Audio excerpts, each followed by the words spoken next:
그래서 우리 지금 생각으로 하면 안 되기 때문에 오늘 또 아까 또 복습합니다. 그러네요.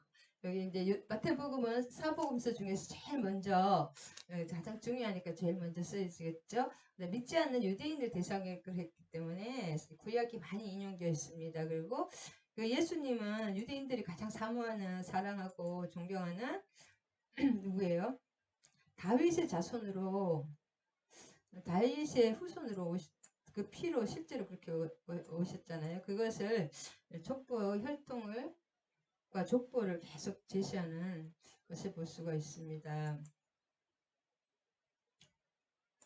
그 다음에 아까도 말했지만 다윗을 중심으로 유대인에게 어필하기 위해서는 다윗을 유대인이 가장 사랑하는 다윗 왕의 가장 그 다윗 왕의 영광을 회상시키면서 그의 후손으로 왔다. 그래서 다윗을 상징하는 게마트리아 숫자가 14라고 합니다. 14, 4와 6과 4니까 더하면 14기 때문에 그래서 다윗과 아브라함과 다윗과 바벨론에서 그리스도 14대 14대 14대 족보를 1장 1절부터 쭉 족보 2장부터 족보를 대고 있고 그다음에 다윗을 의도적으로 강조하고 다윗의 숫자 14를 계속 차용하고 있다. 그것을 볼 수가 있습니다. 의도적으로. 그리고 이제 마태복음의 구조를 보면 오경 구조로 되어 있다고 합니다. 왜냐하면 이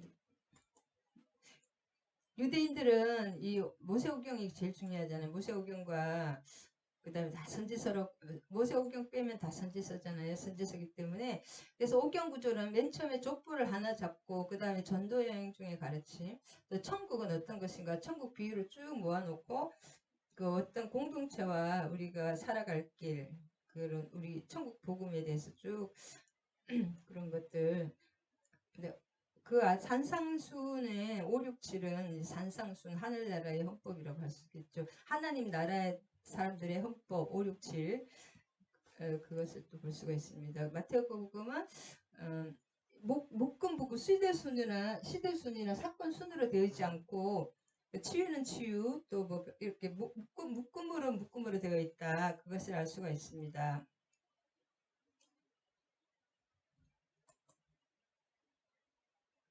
마태복음의 제일 하나님의 나라 그의 나라와 그의 의를 구하라. 그 나라의 왕께서 오신 것입니다. 하나님의 나라의 왕은 예수 그리스도십니다. 왕이 그 나라에 오셨다. 그리고 이분들은 율법을 굉장히 중시하잖아요. 율법을 생명처럼 중시하기 때문에 유대인들의 그 율법을 파괴하러 왔다고 요한복음에 보면 파괴하러 왔다고 그래가지고 신성모독이라고 했는데 그게 아니라 그 유대인들이 진짜 생명처럼 중요하게 여기는 그 모든 그 율법을 완성하게 하시고 공의를 완성하시는 거잖아요. 율법 공의니까 공의를 완전하게 이루시기 위해서 그것을 율법을 공의를 만족시키기 위해서 오셨다. 그것을 계속 그 말씀에 나옵니다. 완전하게 오셨다. 율법 폐기론이 아니라 율법 완전을 하게 오셨고 그 다음에 이제 하나님 나라는 이제 신약과 구약의 그 주제가 다 하나님 나라인데 그 하나님 나라의 왕이 예수님이고 그 하나님 나라의 그 새로운 성전 옛날에 성전이 엄청 그 5대 제사 막 제물 이런 게 중요했지만 그 성전 자체가 예수님이다. 새로운 성전이다. 그 다음에 구약에 나타나는 성막이 이 땅에 임한 하나님의 나라가 성막에 임했다면 이제 예수님이 자체가 성막이고 그분이 또 경배받으실 하나님이시다. 왕이시다. 그런 메시지가 여기 줄을 이루고 있습니다. 그 다음에 하늘에 계신 아버지라는 것은 하나님 아버지라고 직접 못하고 하늘에 계신 헤븐에 계신 킹덤 오브 헤븐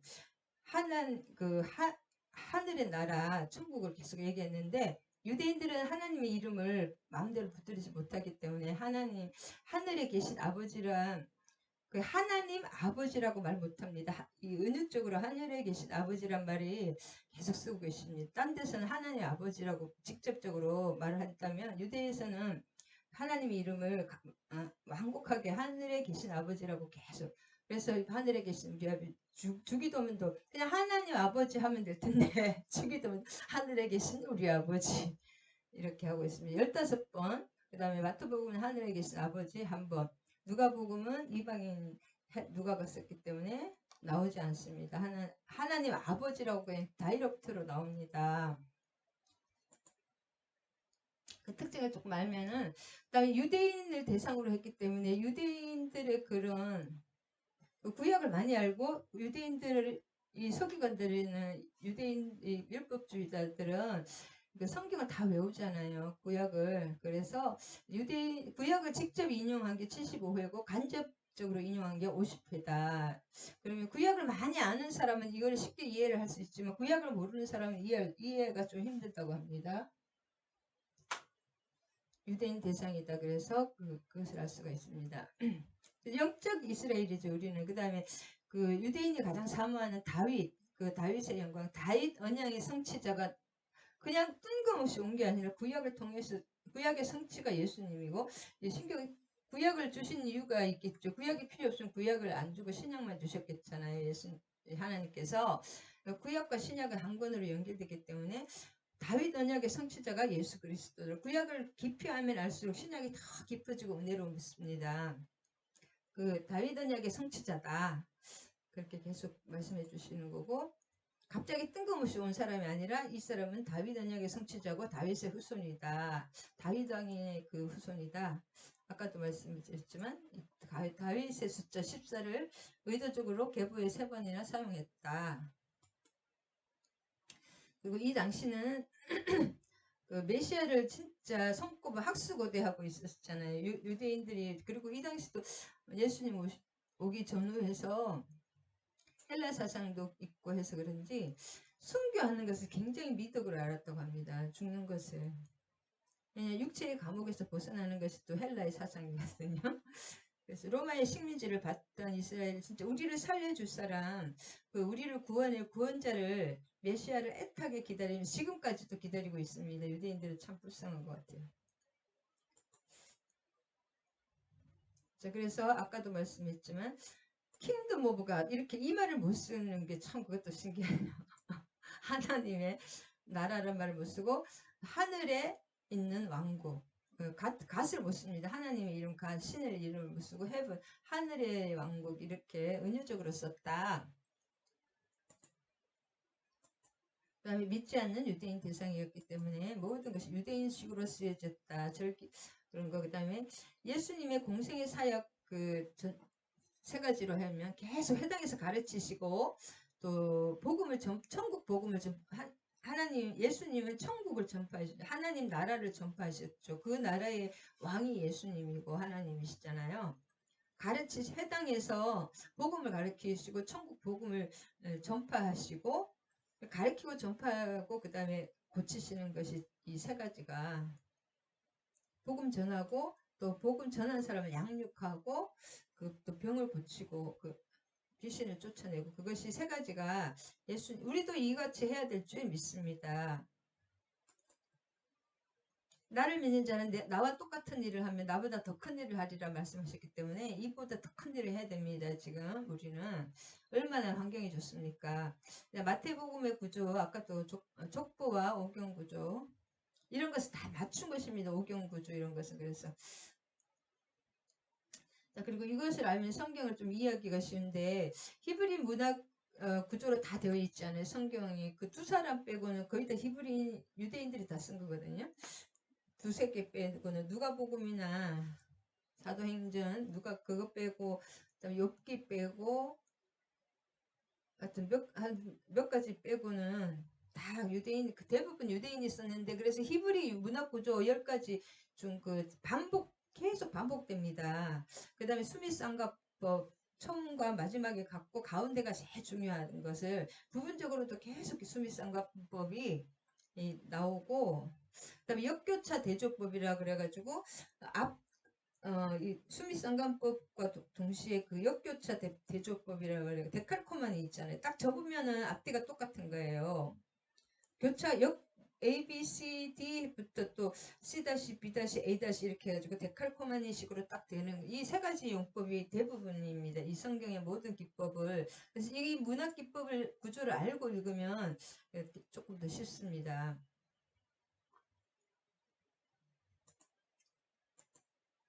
그래서 이게 이제 1절 족보에서도 1절에서 17절까지 중에 이것이 이제 수미상관법인데 앞과 뒤가 똑같고 가운데가 더 중요한 것을 넣는 특징이 있다. 수미상관법의 특징입니다. 그리고 이제 그 수미상관법 여기서 마태복음에서 5, 6, 7장이 아까도 공간 뭐예요? 산상수훈 예수님의 가장 중요한 천국복음 5, 6, 7장인데 거기서도 7장 중에서도 주기도문이 가장 이렇게 기도하라. 그리고 기도 중에서도 11장에서도 보면 기도하라는 내용이 7번이 나옵니다. 그 몇 장 11장에 11장에 그 몇 절 안 되는 것 중에서 기도하라는 게 7번 기도하라 찾고 두드리라 뭐 그런 거 내용이 엄청 많이 기도하라는 것이 강조되어 있습니다. 아까도 반복과 수미상과 역교차 대조법으로 되어 있다. 히브리 문학 구조의 특징입니다.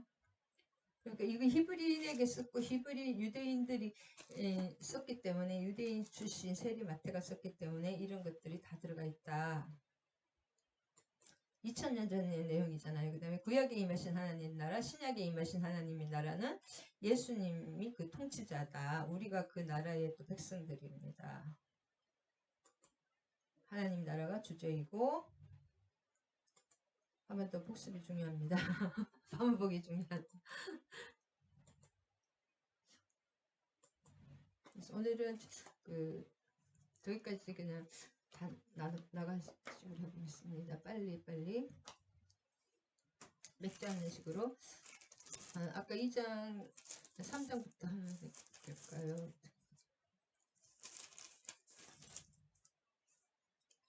그래서 2장 마지막에 조금만 더 읽고 2장 마지막에 그 하나님이 그 음성을 하나님이 말씀하시는 것은 성경에 보면 제일 중요한 게 꿈으로 말씀하시는 거예요. 특히 예수님이 그 메시지가 제일 중요하잖아요. 2장 4절에 아까 설교관 했고 그 다음에 미가서 2장 6절에 이건 미가에서 아까 5장 미가서 5장 2절에 베들레헴 에브라다에서 다스리는 자 왕이 나신다는 거. 그 다음에 13장 그들이 떠난 후에 근데 실제로 그 역사적인 그것을 이렇게 복귀해보면 역사를 찾아보면 실제로 이 동방 박사들이 누구냐 하면은 아까도 알았어. 그 바벨론과 바사 그 디아스포라의 후계들인데 240 주전 247에서 주후 226년에 있었던 파르티아 제국의 왕국 자문위원들이라고 합니다. 그리고 마고스라는 박사라는 것은 천문학자를 가리킨다고 합니다. 그래서 이것을 이제 역추적을 해봤더니 바벨론과 바사로 이어지는 그 대제국 그 제국의 천문학자들의 후예라고 합니다. 이 사람들이 동방 박사가 실제로 별을 연구하는 자들이고 이들이 실제로는 악이 이 기록을 그대로 한 게 아니라 이렇게 편의에 따라서 이렇게 왔다 갔다 그 구조가 그런데 실제로 다른 성경과 다 대조를 해본 결과 이 사람이 아기가 바로 태어날 때 사람 외부 방문 못 받잖아요. 이런 세균 감염 아기들은 너무 약하게 세균 감염 때문에 우리도 줄을 쳐놓고 그렇잖아요. 옛날 때든 아기가 태어나시고 6에서 8년 내지는 길게 하면 2년 후라고 합니다. 실제로 있었던 사건이긴 한데 시기가 그래서 파르티아라고 그 도시에서 바르티아 도시에 그 니사라고 수도가 있어. 니사에서 이 사람들이 베들레헴까지는 우리가 알았던 것보다 4배가 더 멀다고 합니다. 3200km고 실제로 이제 이 사람들의 밤에 걸어서 온 것이 아니라 낙타를 타고 밤에 이동을 했기 때문에 별 따라서 진짜 온 것이 맞고 6개월에서 8개월 아니면 걸어서 왔다면은 16개월이 걸렸다고 합니다. 거의 1년 가까이 걸어온 거예요. 플러스 마이너스 쳐서. 그렇게 긴 진짜 3천 우리가 1800인데 거기 바벨론에서 예루살렘이 1800인데 여기는 거기보다 더 4배가 멀다고 합니다. 바벨론과 그 지금 여기보다 리사라고 이름이 바르티아 제국에서 왔거든요. 실제로 그것을 찾아보니까 바르티아 제국의 그 천문학자들은 근데 그 바르티아는 4배가 48, 32, 3200km가 넘는데요. 그러니까 얼마나 멀리서 사모하면서 왔습니까? 낙타 타고 6에서 8개월. 그러니까 바로 온 게 아니라 6에서 8개 바로 그 별따로 쭉쭉쭉쭉 왔는데 예수님이 태어난 그때부터 출발을 해도 6에서 8개월이 걸리는 거예요. 시간이 워낙 3200km 때문에. 그것만 좀 강조하고 싶습니다. 동방박사. 근데 동방박사는 경배하기 위해서 그렇게 멀리서 사모함으로 왕을 막 진짜 경배하기 위해서 왔다면 그 헤롯은 죽이기 위해서 또 막 안달이 이 두 가지 이렇게 막 기뻐하고 잔치하는 경우 있고 막 죽이려고 막 하는 그 두 가지 세력이 있다는 것을 볼 수가 있습니다. 그래서 예수님께는 항상 두 가지 서로 죽이려는 막 그 사람 바리새인들 죽이려고 했다면 또 막 은혜 받고 하늘나라를 막 병이 치유받고 모든 저주에서 해방되는 그 천국 잔치와 또 여기 죽이려는 게 항상 따라다니는 이 두 나라가 이 마귀의 나라 천국이 공존합니다. 항상 서로 부딪힌다 이 땅에서는. 그것을 볼 수가 있습니다. 그 다음에 2장 13절에 보면 현몽이란 나와 있잖아요. 요셉 현몽이라 하지 말고 이것을 현대인의 성경이 좀 더 쉽더라고요. 박사들이 돌아간 후에 주님의 천사가 요셉의 꿈에 나타났다. 그리고 꿈에 헤롯이 너를 아까도 헤롯이 혈안이 되고 있잖아요. 자기 자식을 하고 와이프 다 죽이고 두 번째도 자기 아들 둘이 다 죽이고 자기 와이프 사랑하는 와이프가 그 사모님이라 그래야 되나 그 왕비를 다 죽인 사람이니까 오죽하겠습니까 나 이렇게 그 왕이 누가 된다면 눈이 막 이렇게 헷가닥 돌았다고 합니다. 이 사람이. 가족이고 뭐 다 죽인 사람이거든요. 10번의 결혼을 하고 지금 70세라고 합니다. 70세 이제 이러고 있다 금방 또 죽거든요. 요 일 후에 죽기 때문에 꿈에 나타나는 거 현몽이거든요. 그거 아까 한자로 하면 현몽 꿈에 나타나는 거 이것은 하나님의 계시의 한 방법입니다. 그래서 중요한 것은 항상 꿈으로 계시를 해주시고 마태복음 1, 2장에 모두 5번 나옵니다. 여기 예수님의 그 태어나심이나 도망가고 피신하는 과정에서 5번이 나온다. 그만큼 꿈은 가장 꿈 잘 때는 우리의 생각이 없잖아요. 그 때문에 우리의 영의 하나님이 쉽게 꿈으로 이렇게 많이 나타나십니다. 5번이 나오고 있다. 그리고 예수님이 진짜 돌아가시면 큰일 나니까 그 제일 중요한 것을 꿈으로 말씀하신다. 그것을 알 수가 있습니다. 5번. 그 다음에 헤롯이 죽이려 하니 여기 아까도 헤롯이 죽이려 하잖아요. 꿈에 꿈에 천사가 직접 나타나서 꿈에로 나타나서 이렇게 얘기를 하는 것입니다.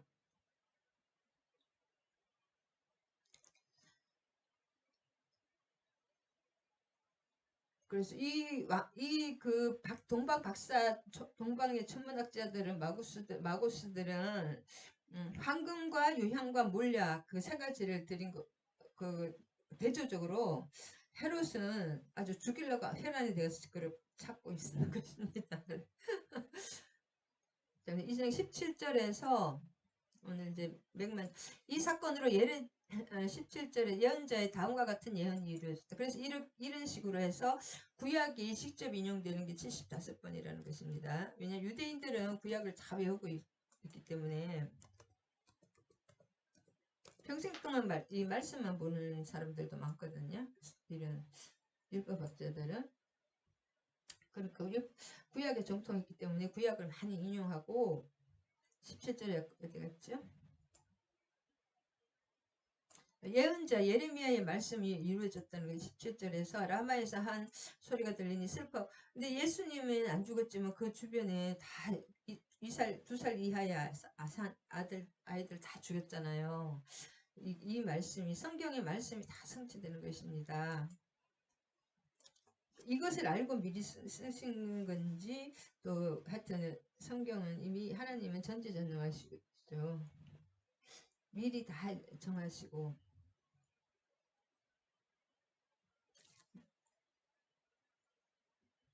라헬은 이제 이방 땅에 사로잡혀가는 그 이스라엘 백성을 라마에서 바라보며 슬피우는 이스라엘 어머니로 표현되거든요.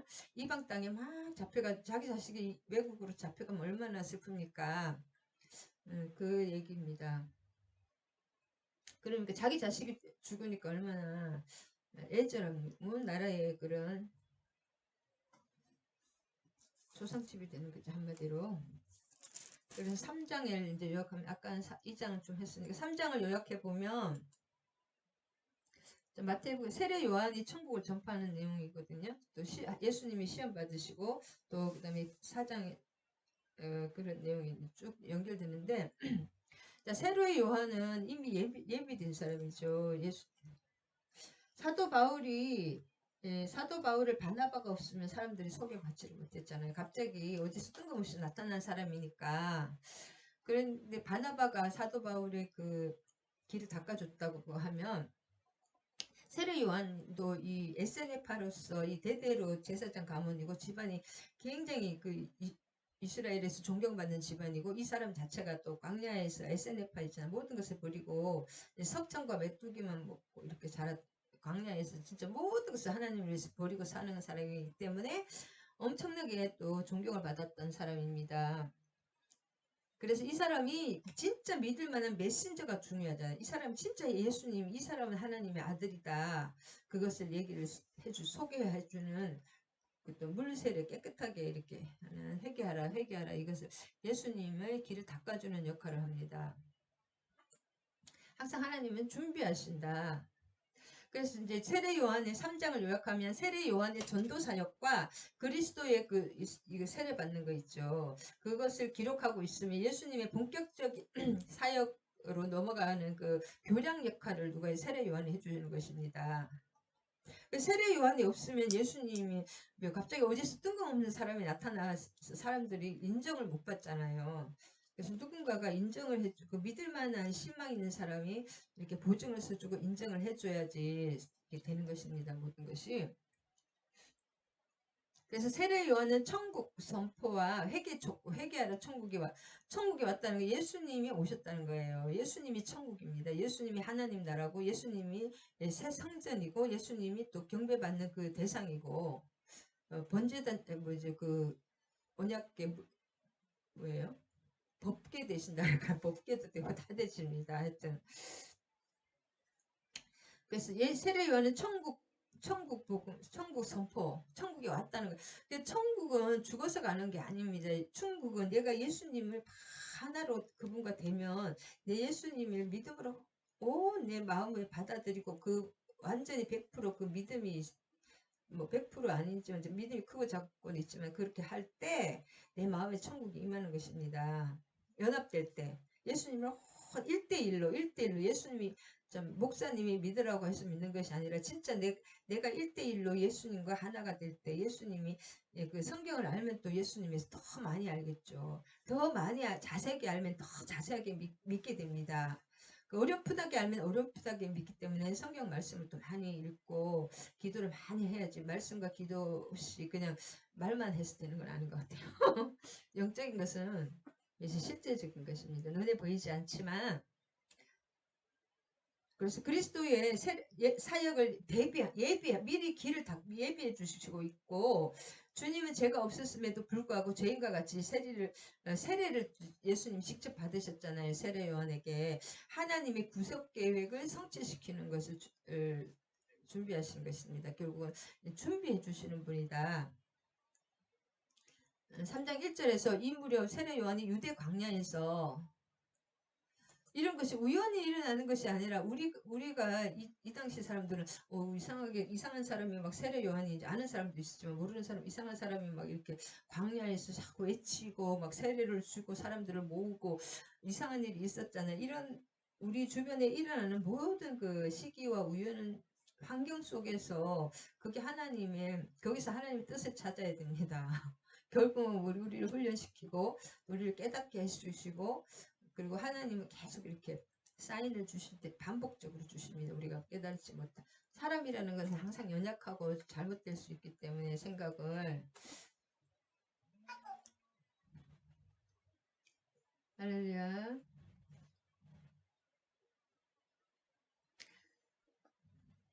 그래서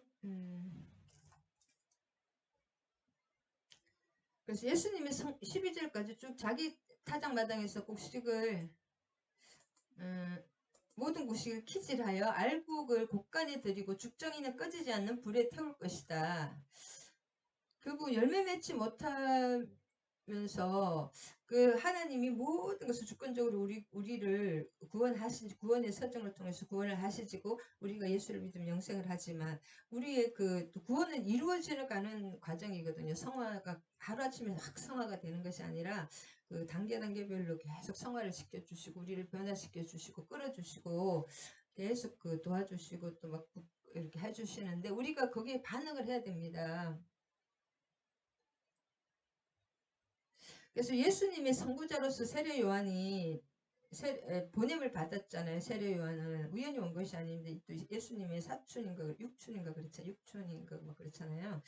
세례 요한은 근데 세례 요한도 탄생할 때 하나님의 스가랴 그런 거 아시죠? 기적으로 천국과 하나님의 임박한 심판을 선포하는 거예요.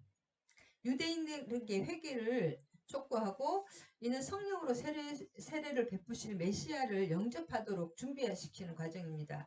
너희는 주를 위해 길을 준비하라. 그의 길을 곱게 하라. 계속 이 길은 실제적인 길 그런 것도 실제적인 길, 우리의 마음 준비 심령 성전에 오시는 것입니다. 예수님은 그래서 타작마다 심판과 구원은 같이 오는 것입니다. 우리가 예수를 안 믿으면 이 땅에서도 이미 심판받은 것이 모든 것이 불안하고 뭔가 막 안 좋아요. 좋은 일이 있어도 항상 뭔가 뭐 이상해요. 불안하고 두렵고 그런 것이 있는데 예수님을 믿으면 그 환경에 상관없이 평안합니다. 평안고 기쁨이 있습니다. 만족이 있고 세상에서는 어떤 것을 가져도 만족이 없어요. 왜냐하면 이 뭔가 기본이 다 빠져 있기 때문에.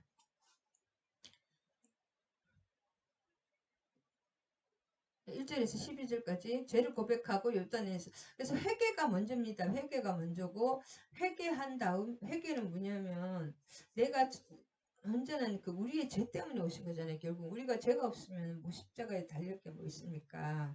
우리는 완전 전적 부패하고 그 성경의 모든 것이 우리의 그 심령이 가장 만물보다 부패한 것이 사람의 마음이라고 그랬거든요. 마음을 끊임없이 우리의 마음을 씻어야 됩니다. 그러면 또 뭔가 이렇게 탁 튀어오르는 거 있으면 아 나는 아직 이게 성화가 덜 됐구나. 아직 이런 죄가 있구나. 누구를 미워하는 습관 또 갑자기 막 분내는 습관 분을 잠깐 낼 수도 있지만은 그것을 가라앉히고 이게 해결을 해야 되는 거죠.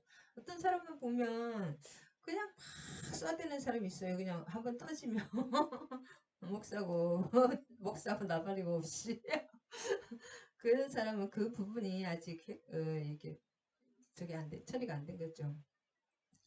그러면 그런 분들에게 하나님은 결국은 내가 심령의 어떤 그 죄적인 것이 처리가 돼야지 하나님 어느 정도 사용하시는 것 같더라고요. 저도 아직 그런 것이 처리가 안 됐기 때문에. 근데도 이제 그것을 알고 깨닫는 사람과 그냥 모르고 습관적으로 죄를 짓는 사람하고는 다르죠.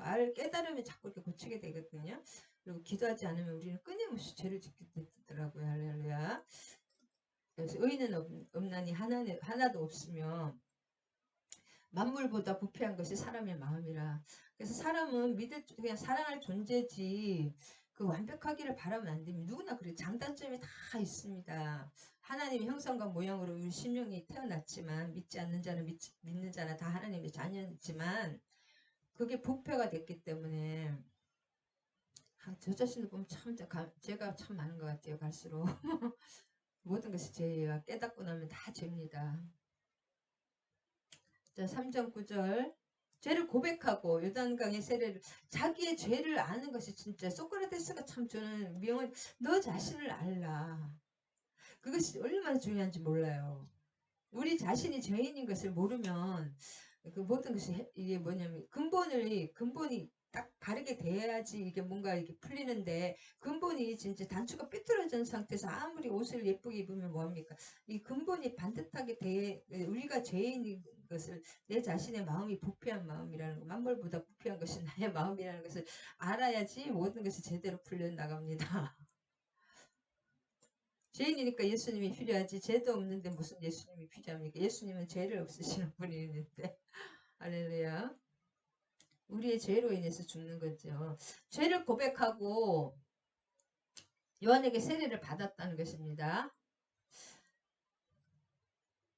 그래서 요한이 그 바리새파하고 사두개파 사람들이 오는 것은 이 사두개파는 이제 정치인들과 겹쳐서 지금으로 보면 여당이고 바리새파들은 말씀 중심으로 해서 그러니까 사두개파는 성전이 없으면 예배를 안 드리고 이 공적인 그런 것을 다 잡고 가지고 있는 여당이라고 하면 정치적인 거, 사회적인 것을 이게 권력을 잡고 있고 그러면 이 바리새파들은 말씀을 가지고 구별된 사람이라는 뜻이잖아요. 야당이거든요.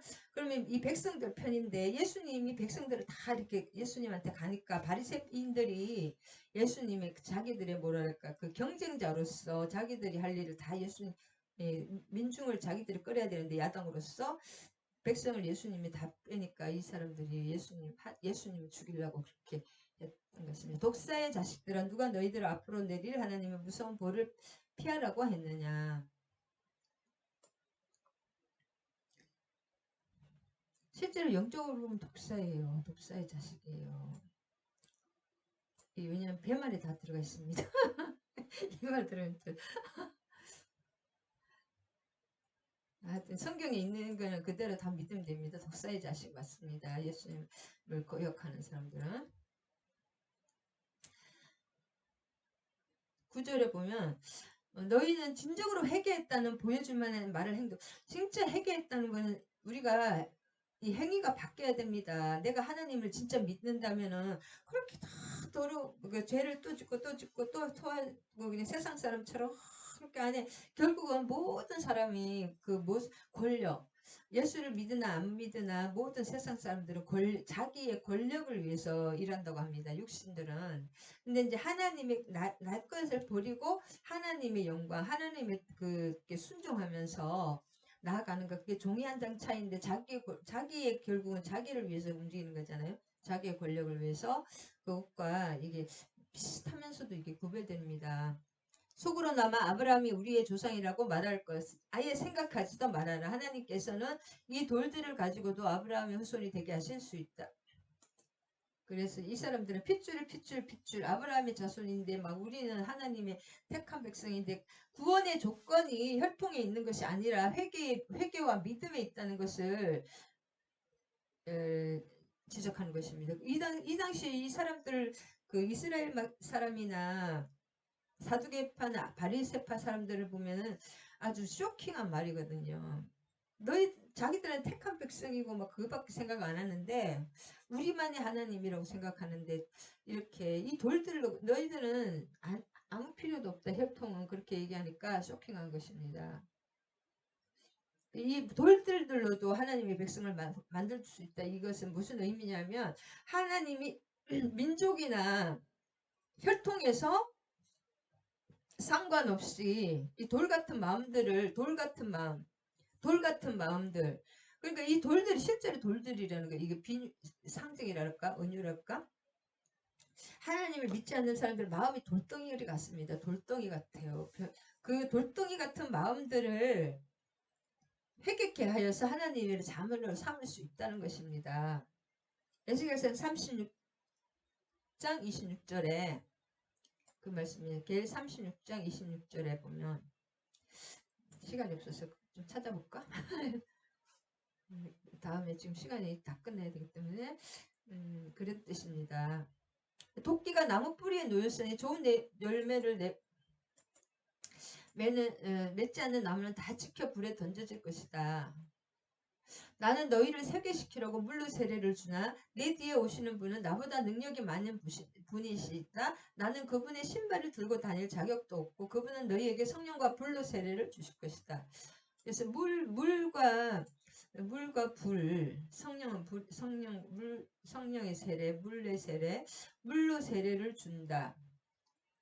하여튼 그래도 물 세례도 굉장히 중요합니다. 물로 세례를 근데 성령을 이제 나중에 요한복음 보면 다 물을 성령이 은유로 했거든요. 근데 물로 그 생수의 강 이런 것이 다 성령 하나님의 생명 물을 이렇게 생명을 상징하기 때문에 말씀을 상징하기도 합니다. 물을 이렇게 깨끗하게 씻어야 된다는 거예요. 주님의 보혈로 씻고 물로 말씀으로 씻고 성령으로 씻고 계속 우리가 말씀을 계속 읽으면 제가 처음으로 말하는 내 안에 죄들이 계속 씻겨 나가는 거예요. 그리고 이제 진짜 씻겨 나갈 만큼 다 씻기고 나오면 그것이 말씀이 차오릅니다.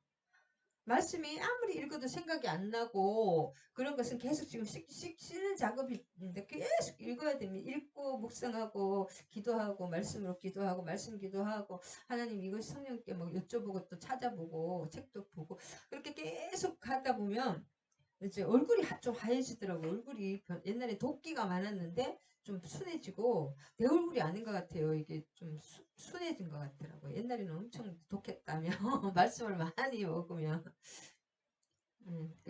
이런 것도 다 성령과 말씀, 회개 그런 것들입니다. 신발을 들고 그리고 성령으로 세례를 주신다는 것은 무슨 말이냐면 예수님을 내가 영접을 하게 되잖아요. 예수님을 나의 주님으로 영접하고 내가 죄인이라는 것을 고백하면서 내 죄를 사해 달라고 예수님을 영접을 하면 그분이 오십니다. 실제로 우리의 심령에 예수님이 오시면은 예수님이 내가 영접을 해야 오실 거 아니에요. 아무나 막 쑥쑥 들어가지 않습니다. 예수님이 하나님도 인격자시기 때문에 그러면 내가 영접하면 나에게 주님이 오시면 주님이 성령을 주시는 거예요. 예수님은. 성령은 예수님의 또 영이잖아요. 뭐 삼위일체가 하나긴 하지만 이제 성령으로 또 다른 보혜사 성령이시잖아요. 성령으로 우리를 이게 딱 성령을 우리 심령에 이렇게 영원히 함께 하시게 싹 넣어주시는 것입니다. 그게 성령 세례입니다. 그러면 우리 내면이 성령이 우리를 지배를 하는 거예요. 근데 육신과 막 계속 끊임없이 사도 바울도 그랬잖아요. 오호라 나는 공고한 사람이다. 나는 너무 그런 전쟁은 끊임없이 있습니다. 그 전쟁은 끊임없이 있고 그 전쟁이 점점 내 자아가 죽고 성령의 지배를 완전히 받는 상태가 성령 충만입니다. 육신과 이렇게 부딪히는 과정이 꼭 있어요. 영은 거듭났지만 우리의 육신은 다시 그대로니까 성령 세례를 주시는 것입니다. 성령과 불로 세례를 불이라는 것은 이 죄를 태우는 것입니다. 죄를 태우고 죄를 다 해서 이제 다 태우고 나면 이게 뭐예요? 호렙산 떨기나무의 불은 타지 않습니다. 더 이상 능력으로 임하시는 것입니다. 그래서 지금 성령이 나타나심 할 때 진짜 죽은 자들을 막 살리고 그런 분들 있잖아요. 그것이 성령의 능력이 성령은 하나님이시기 때문에 능치 못할 일을 없고 죽은 자를 살리시고 없는 것을 있는 창조에 또 하나님 창조주기 때문에 창조하십니다. 그래서 또 자연 법칙을 무시하진 않습니다. 모든 자연 법칙을 다 깨는 것이 아니라 때때로 진짜 자연 법칙을 초월하는 이 법칙에 하나님은 아무 곳에도 얽매이지 않기 때문에 자유자시기 때문에 이 자연 법칙을 또 만드신 분이 때때로 초월하시기도 하고 지금은 이제 그 초대교회처럼 그런 역사는 막 없지만 또 선교지에서는 그런 역사가 아직도 계속 일어나더라고요. 천국의 역사. 할렐루야. 자, 지금 이제 사장인가요?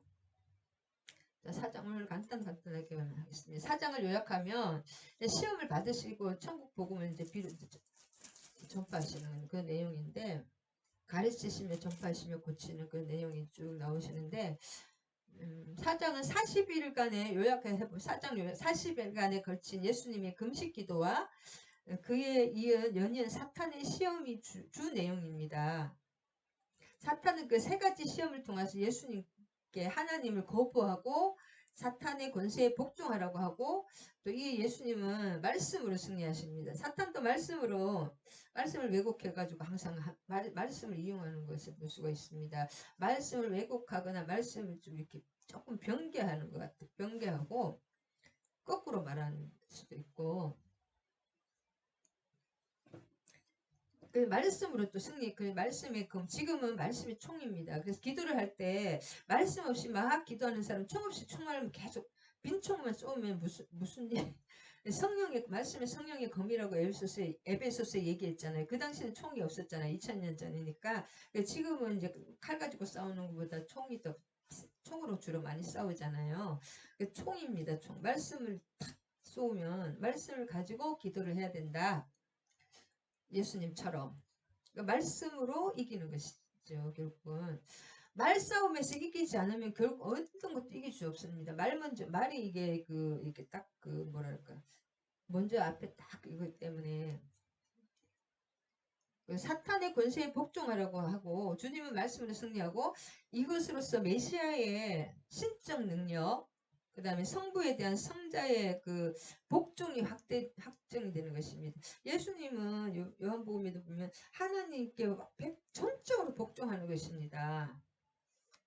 스스로 또 이렇게 제2의 인격이시지만 자유 이렇게 제2의 인격이시지만 성부도 성령 하나님께 전적으로 복종이 확정되는 것을 볼 수가 있습니다. 그래서 시험을 받으시는 그때에 예수님은 성령으로 1절에서 마귀에게 시험을 받으러 광야를 나가셨다. 그 다음에 11절에는 뭐냐면 그러자 마귀는 떠나가고 천사들이 와서 시중을 들었다. 40일 금식 기도 하시면서 왜 40일 금식 기도를 하냐. 기도 없이는 이런 유가 나갈 수가 없다. 악한 영과의 영적 전쟁, 기도가 영적 전쟁이다. 그래서 예수님이 제자들에게 왜 우리는 예수님처럼 이렇게 귀신을 쫓지 못한다고 하니까 기도 외에는 이런 유가 나갈 수가 없다는 거예요. 기도로 뭐예요? 기도가 영적 전쟁입니다.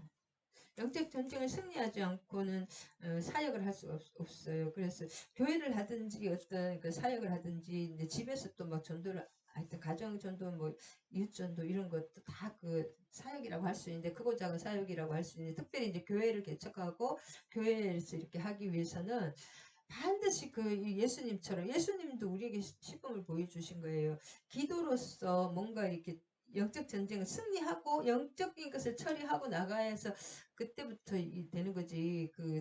그냥 막 나갔으면 백발백중 당합니다. 그래서 병든 분들이 참 많아요. 이게 갑자기. 그래서 1절에 11절에 보면 예수님은 하나님의 사랑하는 아들이시며 하나님의 뜻을 성취하기 위해서 이 땅에 이 땅에 뜻을 성취하기 위해서 그 절대 신뢰하고 순종하는 여호와의 종이셨어요. 그러니까 하나님의 뜻에 순종하는 결국 믿음이다. 절대 믿음 없이는 어떻게 절대 믿음, 절대 신뢰하고 믿음을 통해 믿지 않으면 어떻게 순종합니까? 믿음과 순종, 여호와의 종이라는 것이 여기서 이제 밝혀집니다. 이것이 증거가 되는 거죠. 마귀는 바로 이것을 뿌리째 흔들기 위해서 예수님을 시험한 것입니다. 그리고 이에 대한 예수님은 인간이 절박한 요구보다는 하나님의 말씀을 하나님을 시험하기보다는 하나님이 이렇게 할까 하나님을 믿지 못하는 그런 것보다는 하나님을 신뢰하는 태도를 가져야 되고 세상 권력을 통해서 자기 숭배 결국은 그 세상 사람들은 내가 그 하나님 자리에 나를 위해서 모든 것을 움직이는 거잖아요. 그게 내가 하나님 자리에 올라가 있는 그게 이제 마귀고 교만입니다.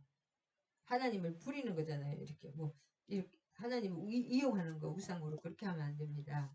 하나님의 뜻대로 하나님을 시험하기보다는 하나님을 믿고 내가 어떨 때는 좀 이해가 안 되지만은 좀 손해 보고 이렇게 계속 하다 보면 다 이제 이해가 됩니다. 세상 권력을 통한 자기 숭배보다는 하나님 말을 경배할 것을 밝힘으로써 여호와의 종이신 분. 그래서 결국은 여호와 하나님의 종이라는 거죠.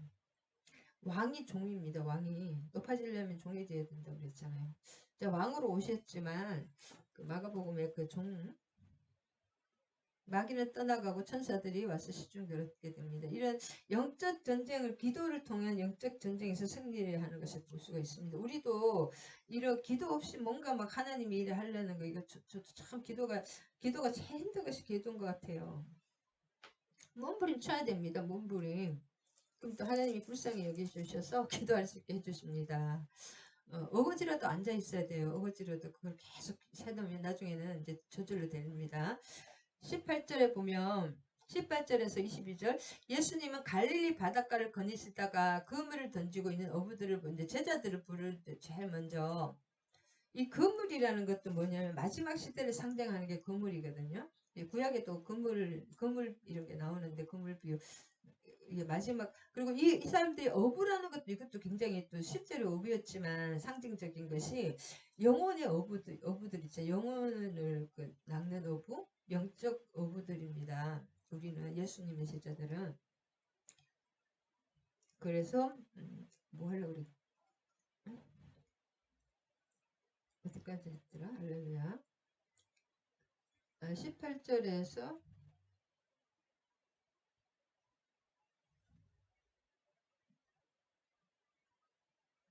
지금 좀 아직 14장 있죠. 18절에서 22절까지는 예수님이 나를 따라오느라 사람 낚는 어부가 되게 하는. 그러니까 실제로 그 영혼의 어부, 영혼을 바다 속에 그 실제 영적으로 보면 이 바다 세상에는 이게 죄의 바다거든요. 죄가 막 스물고 밀물처럼 죄의 바다에서 허우적거리며 죄 속에서 그 물을 먹고 죄를 먹고 죽어가는 그런 영혼들을 건져내는 거예요. 그 영혼도 그러니까 물이 폭풍이라든지 막 그럴 때 다 물에 쓸려가서 그거 누가 도와주지 않으면 그 사람은 나올 힘이 없었거든요. 무슨 끈이라도 하나 줄이라도 내려오면 그 사람은 살 수가 있습니다. 죽어가는 영혼들을 그런 사람들이 이런 이제 예수님의 제자들이라든지 그런 사람들이 되는 것이 그들은 곧 그물을 버려두고 예수님을 따랐다. 이 그물이라는 것도 이 고기를 낚는 거잖아요. 그 영혼들을 죽어가는 영혼들을 건져 올려서 살리는 것입니다. 21절에 보면 예수님이 거기서 좀 더 가시다가 다른 두 형제 야고보와 요한이 아버지 세베대와 함께 배에서 그물을 손질하는 것을 보시고 그들도 부르시다. 실제 이제 그 참 이게 바다라고 이런 것도 다 이게 또 연결되는 것, 영적인 것은 다 연결됩니다. 그래서 예수님의 말씀 한 가지도 우리가 몰라서 그렇지 다 연결 깊은 뜻이 다 있더라고요. 몰라서 그렇지 알면 알수록 그러자 그들은 아버지를 배에 남겨두고 즉시 예수님을 따랐다. 그리고 여기까지입니다. 여기까지 예수님께서 제자들을 부르는 목적은 그들과 함께 삶을 나누고 그들을 훈련시켜서 궁극적으로는 예수님이 실제적으로 주권적으로 다 하나님과 예수님이 하시는데 그것을 수정되는 것입니다. 우리가 뭘 한다고 생각하면 큰일 납니다. 우리는 그냥 숟가락 얹어가지고 이렇게 좀 따라다닌다 그럴까 수종만 되는 거예요. 그 수종만 잃어버린 하나님의 자녀들을 구원하시고 천국을 확장시키는 데 있는 것입니다. 결국은 우리를 위해서 부르시는 것입니다. 하나님 우리를 막 이용해 먹기 위해서 하시는 것이 아니라 우리를 사랑하시기 때문에 그 영광을 나누기 위해서 우리를 부르신다. 18절에 보면 예수님은 갈릴리 바닷가를 거니시다가 바다에 그물을 던지고 있는 어부들을 보셨다. 그들은 베드로라는 시몬과 그의 형제 안드레였다. 갈릴리 해변이거든요. 갈릴리 해변 이것이 게네사렛 호수 누가 보면은 5장 1절에 게네사렛 호수라고 하고 또 요한복음 6장 이제 디베랴 바다라고 하거든요. 똑같은 이름이 다 다릅니다. 그래서 헷갈려요. 디베는 티베리우스 황제 있잖아요. 그 시대에 그 사람의 이름 황제들 이름이 굉장히 많이 있어요. 가이사르 황제 로마 황제들 이름이 참 많아요.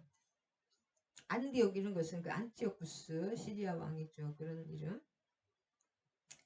알렉산드리아가 알렉산드리아도 여러 도시 알렉산더 왕 이름이 많습니다. 그 회당의 4장 23절에 회당 진짜 회당은 참 유대인들은 이게 회당이 참 복덩어리 같아요. 복덩어리. 갈릴리 지방을 뚫어 다니시면 회당에서 어디 장소가 없고 모일 장소가 없으면 그걸 하나하나 짓고 언제 3년 동안 사역하시고 이제 천국 가시는데 예수님은 그 3년 동안 짓다가 볼일 날 볼 것 같아요. 돈 모아야 되고 건축업자 헌금 모금해야 되고. 근데 회당이 다 준비되어 있죠. 사도 바울도 곳곳에 회당이 있습니다. 유럽이나 그 헬라에 다 회당, 그 디아스포라들이 쫙 가는 곳에는 다 회당이 있어요. 10명만 되면. 근데 이제 그때 보면 빌립보 지방 같은 그때는 회당이 없는 곳에서는 또 기도처가 있어요. 그 기도처로 또 나가, 회당보다 조금 남자 10명이 안 되는 곳은 그거보다 한 단계 아래 기도처로 또 나가서 자주장사 루디아를 또 만나거든요. 사도 바울이. 그래서 아무데나 막 쑥쑥쑥쑥 가는 게 아니라 하나님은 다 준비해 주시고 숟가락만 우리가 얹게 해주신다. 그러니까 99.999%다 해주시고 조금 우리가 할 수 있는 거 그걸 남겨, 우리가 뭔가 한다는 게 생각을 하면 안 됩니다. 5장을 요약하면 복 있는 사람, 이제 5, 6, 7장까지 산상수훈이 산상수훈. 7장까지 이어지는데 그 팔복 1절에서 16까지 팔복이 나옵니다. 1절에서 16. 그 다음에 천국 시민의 요건, 천국이라는 것은 하나님의 나라의 백성의 요건, 여기서는 천국이라고 나오죠. 하늘의 왕국의 백성의 요건, 천국은 하늘에 있다고 생각하시면 안 됩니다. 천국은 우리하고 차원이 다른 거죠. 이 땅의 천국은 이미 예수님이 오시면서 이미 임했고, 성막이 내려오면서 이미 임했고, 지금 하늘나라는 이 땅에 있어요. 그리고 계시록도 우리가 뭐 하늘로 간다고 생각을 하기 쉬운데 오히려 하늘에서 땅으로 내려옵니다. 그 새 예루살렘이 땅으로 내려와요.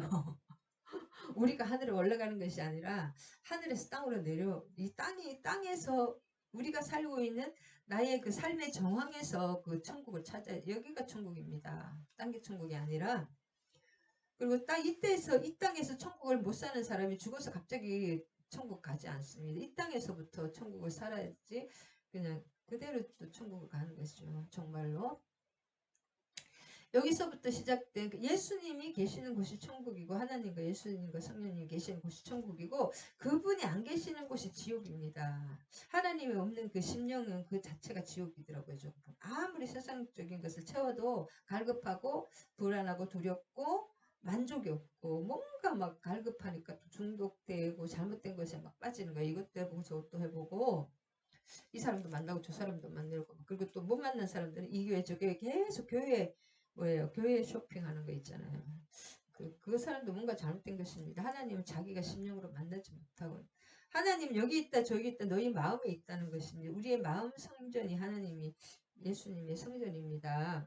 그 건물이 교회가 아니고 사람의 성전이 교회입니다.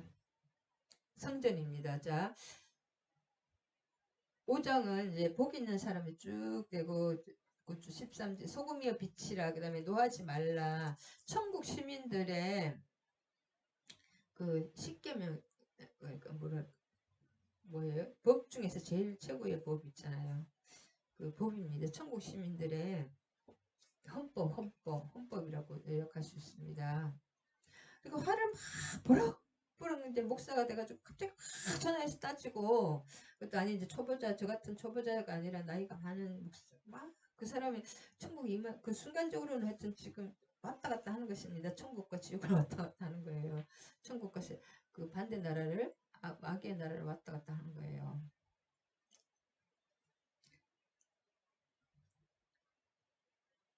천국 시민의 요건과 그에 대한 상급을 약속하시는 거예요. 천국 시민은, 우리는 이 땅을 살지만 거룩하게 구별된 이 물 위에 세상 바다, 그 죄 위에 세상에 있지만 떠 있어야 됩니다.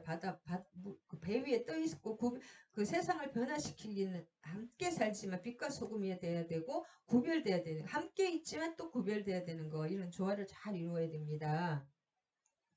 세상 사람들하고 똑같이 그렇게 하면 안 되는, 구별된 행동과 구별된 삶과 모든 구별된 그런 것들이 있어야 된다. 거룩이 중요하다. 그래서 모세의 율법에 대한 새로운 해석과 그 명령을 제시하는 내용입니다. 여기 5, 6, 7장은 산상수훈이기 때문에 또 잘 아시기 때문에 빨리 이제 1절에 예수님이 많이 모이는 것을 산에 앉으셨다. 그래서 제자들이 그분에게 산이라는 것은 또 어떤 은혜의 자리, 천국, 그런 것도 상징합니다. 산. 그리고 이제 이스라엘에서는 산이 복의 자리가 산이래요. 복이. 이 땅 이제 네게브 낮은 때는 오히려 그 물도 없고 건조하고 막 사막인데 산에는 그 뭐예요 지중해에 해풍이 와서 오히려 이런 안개라든지 이런 것들이 산이 농사도 잘 된다고 합니다. 이스라엘은 좀 반대라고 합니다. 내가 산을 향하여 눈을 그 산은 은혜의 자리, 하나님의 자리, 또 축복의 자리 이런 것을 산을 의미합니다. 천국을 의미하기도 하고 그래서 산에서 선포하는 거죠. 천국에서 선포하시는 것입니다. 1장 5장 1절에서 7장 29절이 이제 그 산상설교 예수님의 천국 설교 그 산 자체가 천국이란 뜻도 있거든요. 천국 하나님의 나라 하나님이 계시는 곳 거기서 그 설교 천국의 뭐랄까 그 어떤 모형에서 천국의 헌법을 천국 사람들 이렇게 해야 된다는 거예요. 그 반대되면서 내가 천국 사람이라고 하나님의 백성이라고 이 5, 6, 7장을 보면 내가 천국 사람인가 아닌가를 알 수가 있습니다. 왔다 갔다 아니면 천국 조금 발 내밀었다가 들어가는 사람도 있고 5, 6, 7장 이것은 이제 헌법을 보면 내가 천국 시민인가 지옥 시민인가 이걸 보면 알 수가 있습니다. 산상설교라고 이 말씀은 단순히 사람들에게 높은 도덕적인 표준을 이렇게 살아라 이렇게 그런 도덕책이 아니라 하나님 나라 백성들의 실제 삶에서 그 윤리 헌법이에요. 이렇게 해야 된다는 거예요. 대강령 윤리강령 하나님의 나라도 법이 있잖아요. 끊임없이 토했던 걸 먹고 죄를 끊임없이 그럼 성령을 소멸치 말라는 내용이 있어요. 한번 예수님을 빛을 받았다가 타락한 자는 영원히 구원받지 못한다는 빛을 받았다가 유다처럼 타락할 수도 있고 우리가 계속 끊임없는 그 죄를 지으면은 성령이 소멸되는 게 안 맞으니까 점점 이렇게 소멸되는 성령을 소멸치 하는 사람이 있기 때문에 소멸치 말라는 말씀이 있습니다. 하늘나라 백성이 실제 삶에서 지켜야 할 그 윤리 헌법이에요. 하늘나라 사람들의 법칙이에요. 그 제시하고 있습니다. 그래서 5장 5절에 보면 유순한 사람들은 행복하다. 그들은 땅을 물려받 온유한 사람은 땅을 차지한다는 그 내용이잖아요. 그걸 풀어놔서 유순한 온유한 사람 너무 좀 손해보고 좀 바보같이 그런 사람의 복이 있습니다.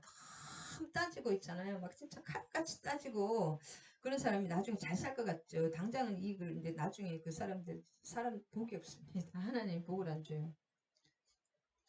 땅을 기업으로 차지한다는 게 땅이라는 것은 이 땅에 진짜 어떤 부동산 부자가 된다는 그런 뜻이 아니라 가나안 땅을 상속으로 받는다는 그것에서 유래된 것이 그것은 성도들이 하나님의 나라를 차지한다는 것이 이 땅에서 그냥 땅 부자가 된다는 게 아닙니다. 순하면 막 땅을 많이 차지할 것이다.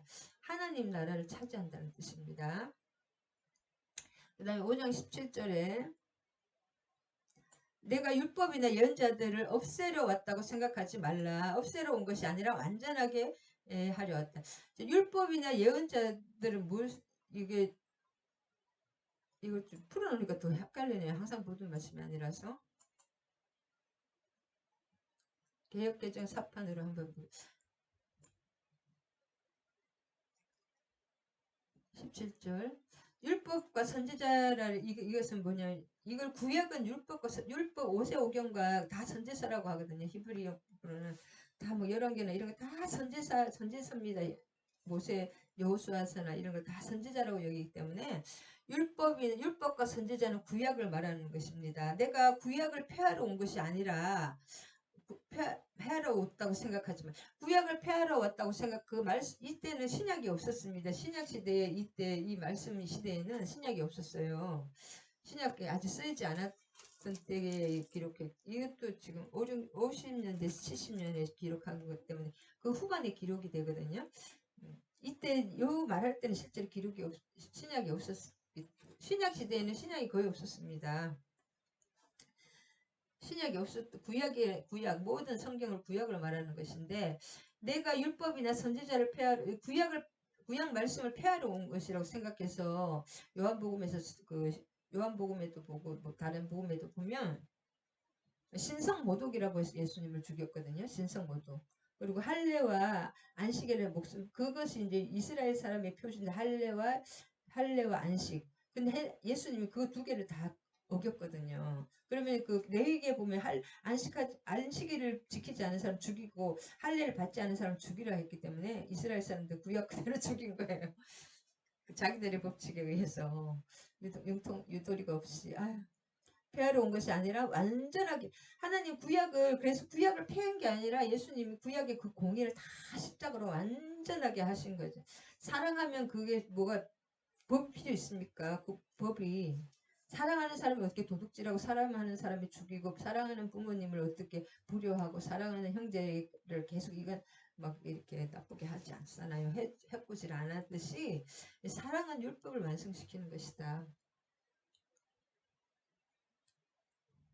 그래서 이 율법과 선지자 이거는 모세오경과 선지서 그 구약을 말하는 것이고 이 구약을 다 그냥 구약은 무효 이런 게 아니라 구약의 공의를 다 만족시키는 것이 완성시키는 것이다. 완전하게 하시는 것이 예수님이시고 폐하로 온전은 율법적 형식주의에 얽매여 있던 유대의 그 종교 지도자들은 예수님의 그 교훈과 행위를 기존의 종교를 파괴하는 것을 알았거든요. 기존의 종교, 유대교를 파괴하는 걸로 알았는데, 간주했는데, 요한복음 5장 18절에 보면, 완전하게 하려 한다는 거죠. 율법은 사람들로 하여금 구원의 필요성을 깨닫게 하잖아요. 구약은 우리가 죄인이라는 것을 진짜 알려줍니다. 이런 것도 못 지켜.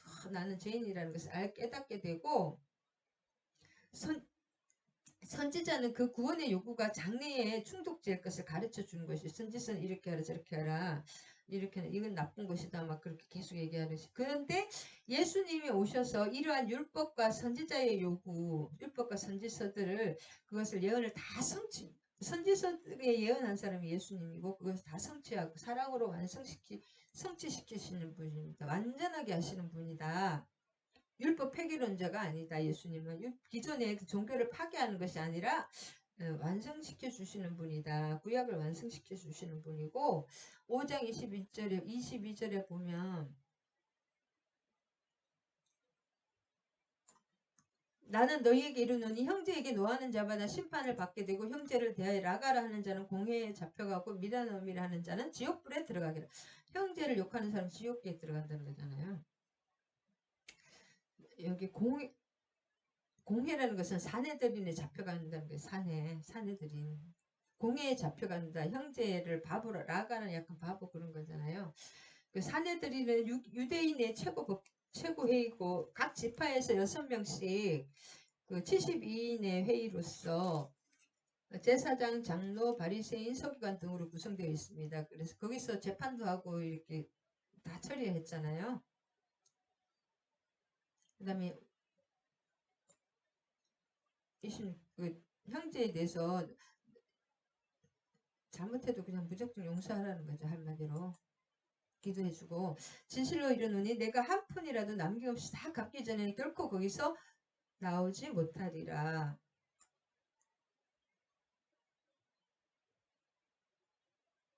그 25절, 26절은 무슨 말이냐면 한 푼 이게 고드란트거든요. 그래서 여기 원래 원어에는 고드란트인데 이 마태는 뭐예요? 세무사기 때문에 돈에 대해서 굉장히 숫자와 돈에 대해서 밝습니다. 그래서 한 고드란트 돈이 많이 나옵니다. 가장 작은 단위의 합해서 로마 동전입니다. 그래서 재판의 엄격성을 말한다. 그런 거. 옥에 가둘까 염려하노라. 그럼 27장 가늠하지 말라 너는 너희가 들었으나 나는 너희에게 음욕을 품고 여자를 보는 자마다 마음에 이미 가늠하였느니라.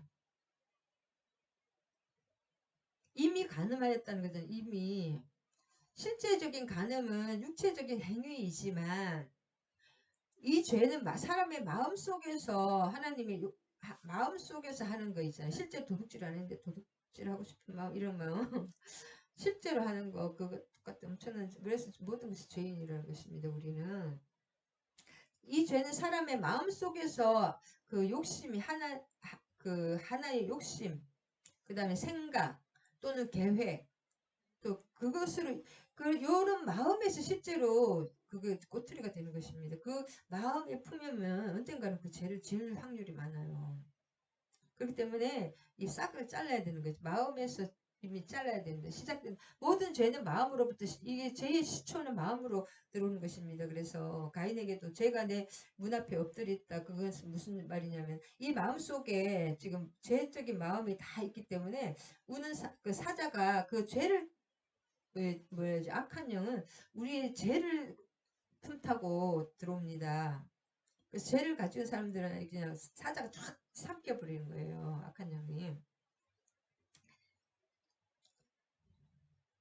그래서 내가 얼굴이 나이가 들면서 목회자고 뭐 일반 평신종과 간에 얼굴이 너무 포악해지는 사람 있잖아요. 그거 조심해야 됩니다. 얼굴이 늙는 거하고 이렇게 포악해지는 거하고 달라요. 나이가 들수록 그 인상이 있잖아요. 인상 그게 영적 상태입니다. 막 너무 험악해지는 거 있잖아요. 늙는 거하고 이렇게 포악해지는 거, 늙어도 굉장히 너무 멋지, 아름답게 늙는 사람도 있어요. 저도 그렇게 되기를 간절히 기도합니다. 너무 막 그 얼굴이 이게 하여튼 그 풍기는 거, 그게 중요한 것 같아요. 그게 영적 상태입니다. 5장 20에 사과한다, 사화한다는 것이 사화. 함께 길에 고발하는 자와 함께 누가 나를 막 너는 막 나빠 그러면서 막 그런 사람 있잖아요. 참수하고 고발하는 자, 막 재판을 걸고 그런 사람 많잖아요. 요즘 정치인들 여야 간에. 그렇게 있을 때는 어떻게 하냐면 어떻게 해야 됩니까?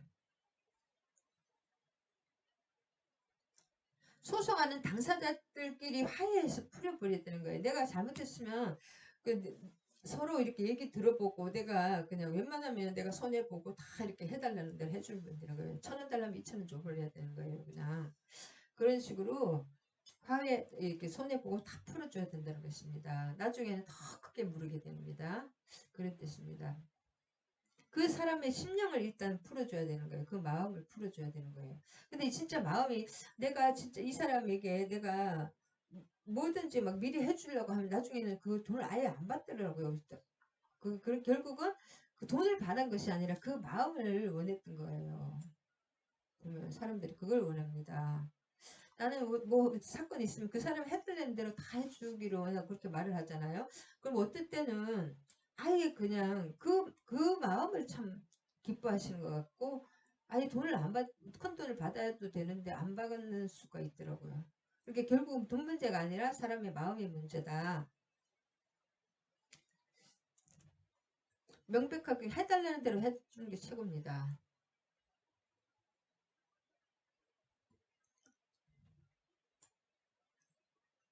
5장 6절 내 머리로는 하지 말라 내가 한 트럭도 희고 검게 할 수 없음이라. 이 36장 이 무슨 말이냐면 머리로 맹세한다는 것은 맹세하는 거죠. 맹세하지 말라는 거잖아요. 땅으로도 맹세하지 말고 하늘로도 예루살렘으로도 맹세하지 말라. 하나님의 발등상입니다.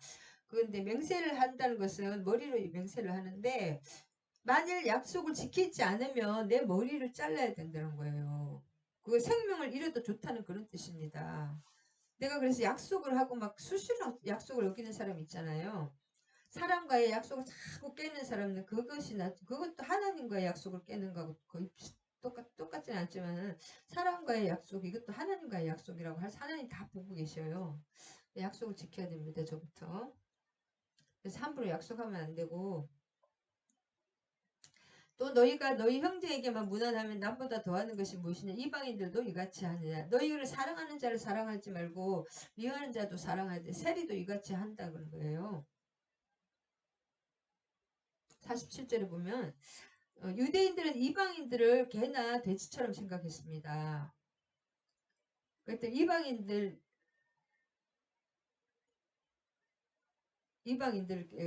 개나 돼지처럼 생각했고 하는 그렇기 때문에 유대인들의 편견을 깨라는 거죠. 하늘에 계신 아버지 온전하신가 같이 너희도 온전하라 거룩하라 내가 거룩하니 너희도 거룩하라. 그다음에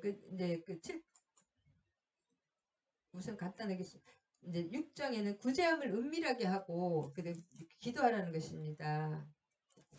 외식하는 기도를 하지 말고 진짜 하나님과 진정한 기도를 하고 외식으로 또 금식하지 말고 남들 보이기에 막 그렇게 하는 거 기도 그렇게 하는 사람이 있었나 봐요. 그 다음에 보물을 쌓아두지 말라. 땅에 쌓아두면 다 썩습니다. 하늘로 올려 보내야 됩니다. 우리는 잠시 잠깐 이 땅에 썩어 없어집니다. 그 보물을 진짜 이 땅에서 교회를 위해서 헌신하고 한 사람들은 근데 그대로 올라갔다는 간증을 참 많이 들었거든요. 이 땅에서 돈은 많은데 천국 가면 거지들이 많대요. 저 좀 많이 심어야 됩니다 이제.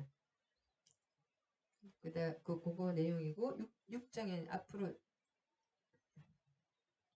보물을 써요. 그럼 7장에는 6장 마지막에는 그런즉 그의 나라와 의를 구하라 그리하면 이 모든 일을 너에게 더하시려 그 내용이고 7장이 비판하지 말라 간단하게 요약하면 비판하지 말라는 7장에는 그 말씀이 있고 그 다음에 7장 7절에서 이건 중요하기 때문에 7장 7절에서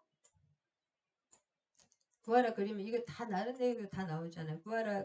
구하는 이마다 받을 것이요 찾는 이가 찾아낼 것이요 두드리는 이에게 열릴 것이니라. 이것이 물론 기도하라는 내용이거든요.